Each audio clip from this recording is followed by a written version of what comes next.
जैसा कि हमारे थंबनेल में लिखा हुआ है, ज्योतिषीय दृष्टि में अंगों का फड़कना। मित्रों, अंगों के फड़कने के विषय में सामुद्रिक शास्त्र से विस्तार में जानिए। आज हम इसी के संदर्भ में बात करेंगे। आपने ऐसा कहते हुए लोगों को सुना होगा कि आज हमारी दाहिनी आँख फड़क रही है, आज हमारी बाईं भुजा फड़क रही है। तो इनका क्या प्रभाव होता है, इनका क्या अर्थ निकालना चाहिए, क्या संकेत इनसे मिलते हैं, इसके बारे में हम जानते हैं। सबसे पहले बात करते हैं संपूर्ण मस्तक का फड़कना। यदि हमारा मस्तक पूरी तरह से फड़क रहा हो तो हमें ये सामुद्रिक शास्त्र में जैसा कि संकेत मिलता है कि हमें दूर स्थान की यात्रा का संकेत हमें समझना चाहिए। हमें मानना चाहिए कि अगर हमारा पूरा मस्तक हमारा फड़क रहा है तो कहीं दूर की यात्रा होगी और साथ में यात्रा में हमें परेशानियां भी आएंगी, मतलब वाहन से संबंधित परेशानियां या इसके अलावा और भी कोई कष्ट हो सकता है।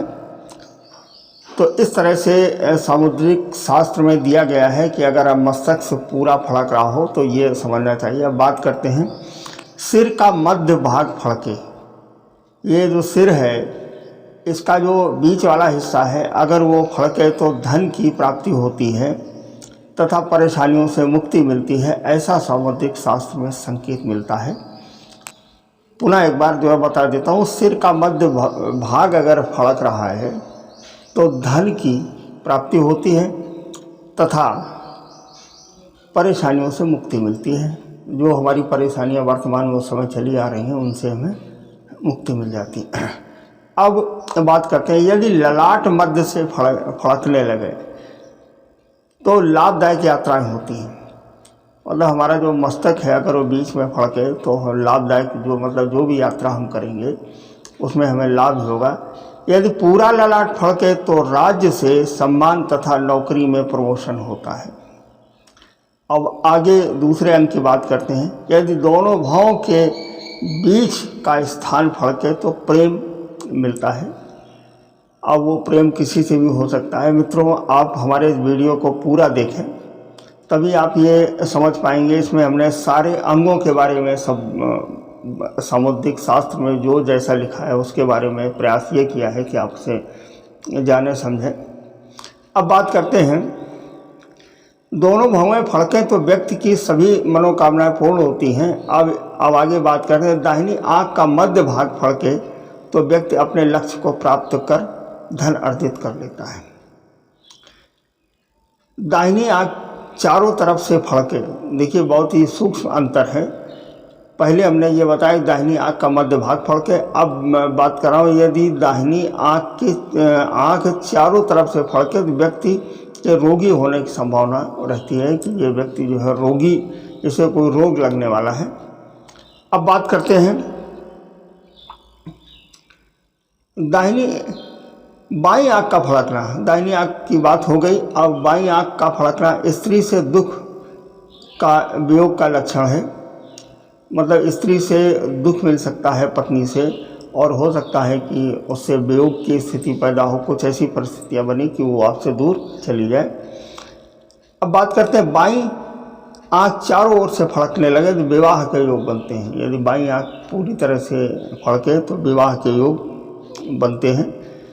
किसी व्यक्ति की नाक फड़फड़ाती है तो उसके व्यवसाय में बढ़ोतरी होती है। लोग कहते हैं कि आज हमारी नाक का अगला हिस्सा फड़क रहा है, तो उससे ये समझना चाहिए कि वो जो भी व्यवसाय कर रहा है उसमें बढ़ोतरी होने की संभावना है।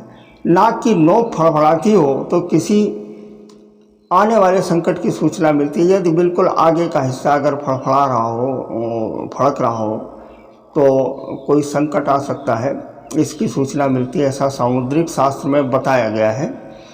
किसी व्यक्ति के नाक के नथुने अंदर फड़फड़ा रहे हों तो उसे सुख मिलता है। अब अगले अंग की बात करते हैं, यदि नाक की जड़ फड़के, मतलब जो हमारे चेहरे पर जहाँ से नाक की शुरुआत होती है, अगर ये फड़के तो झगड़ा होने की संभावना रहती है। अब बात करते हैं कान की, यदि दाहिने कान का छेद फड़फड़ाता है तो मित्र से मुलाकात होती है। यदि दाहिना कान के अंदर वाला जो हिस्सा है अगर वो फड़फड़ा रहा है तो मित्र से मुलाकात हो सकती है, ऐसा सामुद्रिक शास्त्र में लिखा हुआ है। यदि दाहिना कान फड़फड़ा रहा हो तो हम जिस पद पर हैं वो उसमें प्रमोशन की हो सकता है कि अगर कोई प्रमोशन ड्यू है तो उसकी सूचना मिल सकती है, अच्छे समाचार की प्राप्ति हो सकती है। यदि बाएं कान का पिछला भाग फड़फड़ा रहा हो तो मित्र से बुलावा आता है, तो आपको कोई आपका अजीज मित्र है जो आपको बुलाना चाहता है, अथवा कोई खुशी भरा पत्र भी मिलता है, कोई ऐसी सूचना, कोई ऐसा टेलीफोन पत्र इत्यादि मिलता है। अब बात करते हैं अगले अंक की।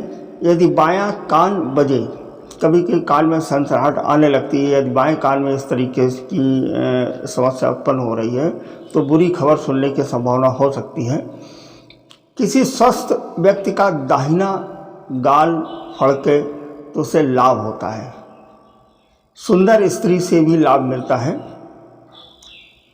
कोई व्यक्ति स्वस्थ है पूरी तरह से, उसके मुंह में या चेहरे में कोई इस तरीके की परेशानी नहीं है, अगर उसका दाहिना गाल फड़क रहा है तो उसे लाभ की स्थिति बनती है। किसी व्यक्ति के संतान उत्पन्न होने वाली हो, उसके बाएं गाल के मध्य में फड़फड़ाहट हो तो उसे घर कन्या का जन्म होता है, और जन्म होने की संभावना न हो तो पुत्री से कोई शुभ समाचार प्राप्त होता है। देखिए ये बहुत बड़ी बात है, सामुद्रिक शास्त्र में लिखा हुआ है कि यदि घर में संतान होने वाली हो, उसका समय अगर करीब चल रहा हो, अगर बाएं गाल का मध्य हिस्सा फड़फड़ा रहा हो तो ये समझना चाहिए कि घर में पुत्री आने वाली है, पुत्री के जन्म की संभावना है। अगर इस तरीके की संभावना नहीं बन रही है तो बिटिया से, पुत्री से कोई शुभ समाचार मिल सकता है, उसका कोई प्रमोशन हो, उसकी कोई नौकरी हो, या उसके ससुराल में कोई इस तरीके की बात हो जो आपके लिए खुशी बनेगी, तो ये संभावना हो सकती है। अब बात करते हैं अगले अंक की। किसी व्यक्ति के दोनों ओर के गाल समान रूप से फड़फड़ाएं तो उसे अतुल धन की प्राप्ति होती है। देखिए अभी तक दाहिने और बाएं की बात कर रहे थे, अब दोनों गालों की हम बात कर रहे हैं। अगर वो समान रूप से फड़फड़ा रहे हैं तो उसे धन की संभावना हो सकती है। किसी व्यक्ति का ऊपरी ओंठ फड़फड़ाए तो शत्रुओं से हो रहे झगड़े में समझौता हो जाता है। मतलब अगर किसी से हमारा विवाद चल रहा है, अगर हमारा ओंठ का ऊपरी हिस्सा फड़फड़ा रहा है तो उसमें कंप्रोमाइज हो सकता है, ऐसा सामुद्रिक शास्त्र में वर्णन है। दोनों ओंठ फड़फड़ाएं तो कहीं से सुखद समाचार प्राप्त हो सकते हैं। ये दोनों ओंठ एक साथ फड़फड़ा रहे हों, ये बहुत ध्यान से गौर करने वाली बात है, तो शुभ समाचार मिल सकता है। मुंह का फड़फड़ाना पुत्र की ओर से किसी शुभ समाचार को सुनवाता है। अगर मान लीजिए पूरा मुंह हमारा फड़फड़ा रहा हो तो पुत्र की ओर से कोई अच्छे समाचार मिल सकते हैं। अब बात करते हैं, यदि पूरा मुंह फड़के तो व्यक्ति की मनोकामना पूर्ण होती है। जो भी मनोकामना उसने पाल रखी है, अगर मुंह पूरी तरह से फड़फड़ा रहा हो या फड़के तो ये समझ लेना चाहिए कि हमारा काम पूरा होगा। यदि किसी व्यक्ति की ठोड़ी में फड़कन हो, फड़फड़ा रही हो अनुभव, तो मित्र के आगमन की सूचना होती है, मतलब हमारा कोई मित्र है जो आ सकता है। यदि तालू फड़के तो धन की प्राप्ति होती है। ये तो बड़ा मुश्किल है जज कर पाना, लेकिन फिर भी सामुद्रिक शास्त्र में वर्णन है तो आपको हम बता रहे हैं। यदि तालू फड़के तो धन की प्राप्ति होती है। यदि बायां तालू फड़के तो व्यक्ति को जेल यात्रा करनी पड़ सकती है। और यदि दांत का ऊपरी भाग फड़फड़ाहट करता है तो व्यक्ति को प्रसन्नता प्राप्त होती है। इसे तो जज कर पाना बड़ा मुश्किल है, लेकिन फिर भी ध्यान देना चाहिए। यदि किसी व्यक्ति की गर्दन बाईं तरफ से फड़कती है तो धन हानि होने की आशंका, तथा गर्दन दाहिनी तरफ से फड़के तो स्वर्ण आभूषणों की प्राप्ति होती है। ये बहुत ही अच्छी बात है, इसे विशेष रूप से ध्यान देना चाहिए।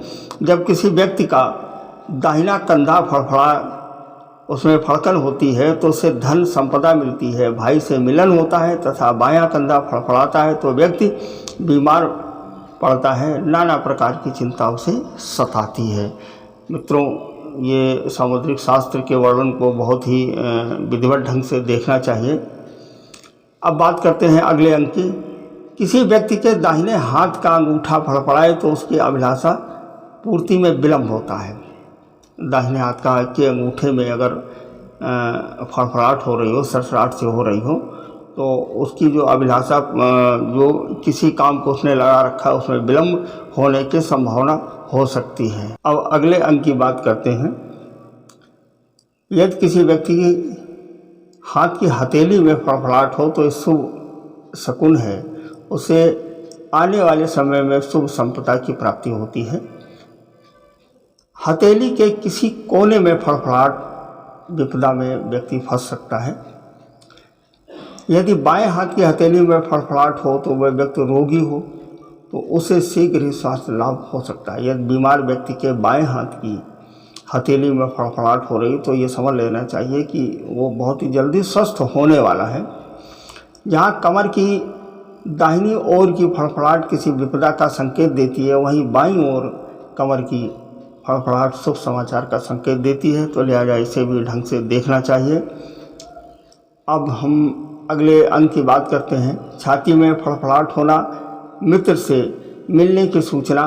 छाती के दाहिनी ओर फड़फड़ाहट हो तो विपदा का संकेत, बाईं ओर फड़फड़ाहट हो तो जीवन में संघर्ष, और मध्य में फड़फड़ाहट हो तो लोकप्रियता मिलती है। मित्रों, आज बताने का हमारा उद्देश्य केवल इतना था कि सामुद्रिक शास्त्र में इस तरीके से वर्णन मिलता है। आप लोग ये पूछते हैं आपस में कि आज हमारी दाहिनी आँख फड़क रही है, या मतलब इस तरीके से अंग हमारा फड़क रहा है, तो इसका क्या प्रभाव पड़ सकता है।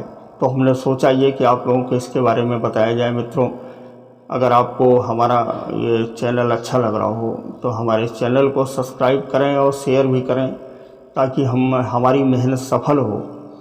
और इसके साथ में हम हालांकि राशिफल पर हम विशेष ध्यान दिए हैं, और आप लोग हमारे इस चैनल को देखिए, और देखने के बाद आप इसे लाइक, शेयर और सब्सक्राइब अवश्य करें। धन्यवाद। नमस्कार। जय श्री राम।